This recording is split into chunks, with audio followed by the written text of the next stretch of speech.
Edwards is rich with history. On April 25, 1956, Lieutenant Colonel Frank K. Pete Everest piloted the Bell X-2 to Mach 1.4. This was the craft's first supersonic flight. The first aircraft in history to be constructed of exotic alloy metals, the X-2 would soon be probing what was then called the thermal barrier, the environment above Mach 2.5, where flight researchers knew they would begin to encounter extremely high temperatures caused by aerodynamic friction. On April 11, 1957, the X-13 made the world's first flight in which a jet aircraft took off vertically and transitioned into a horizontal flight mode at altitude where it performed several conventional flight maneuvers.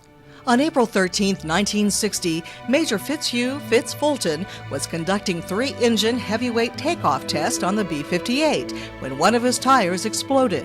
7 of the 8 tires on the right gear failed, and one of the bomber's 2 hydraulic systems ruptured. Major Fulton had no choice but to proceed with the takeoff and hoped to get his crew safely back on the ground.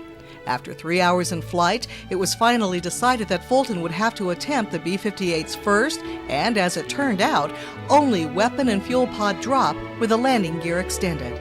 The success of the drop allowed the aircraft to land on a heavily foamed runway where Fulton and his crew members safely egressed the bomber. Later that same day, Major Robert A. Bob White became the first Air Force pilot to fly the X-15, a flight that was originally delayed due to the B-58 emergency.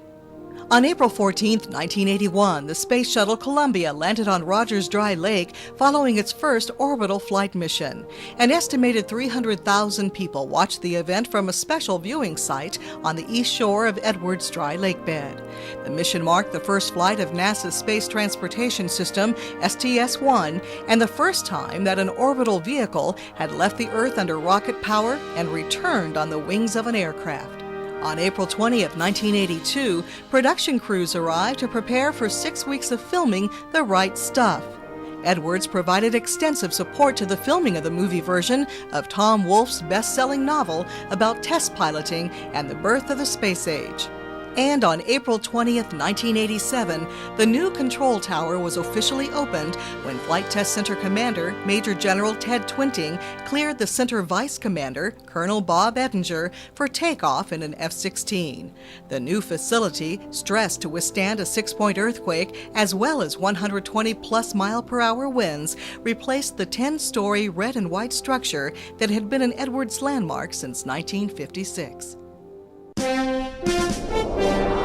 This has been Dateline Edwards. If you have questions or comments, we'd like to hear from you.